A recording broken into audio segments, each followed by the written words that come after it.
Bueno, pois isto é un gran honor e logo aparte poñer a visibilidade de toda esa tradición que houbo sempre desde moi atrás de toda esta xente cociñeiras que houbo e hai do Ribeiro e do Carballiño. Aquelas grandes cociñeiras que facían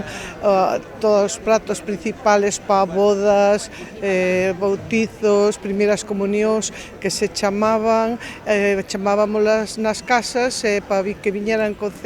cociñar e facer aquelas grandes comidas. Fronte dun equipo de rescatar as receitas, entrevistar e darlle protagonismo e importancia e dignidade ás cociñeiras de toda a vida que fochedes as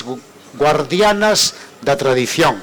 as que conservaches as esencias do país e as que nos mantivechedes vivos e contentos a todos os galegos e as galegas. Simplemente decir que é un orgullo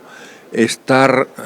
diante das nosas nais, diante das nosas abuelas, rememorando os platos que nos faían cando éramos nenos, o viño que faían sin ser ahora dun xeito máis tecnolóxico, pero que se faía nas casas, e para nós, para todos nós, é un orgullo estar aquí acordándonos delas que todo merecen. Estamos falando do tradicional de dúas comarcas importantísimas na provincia de Ourense, Ribeiro e Carballiño, a maridaxe perfecta. O pan, o viño e a gastronomía, que ademais a enogastronomía, como sabedes, é o motivo polo que maioritariamente nos visitan.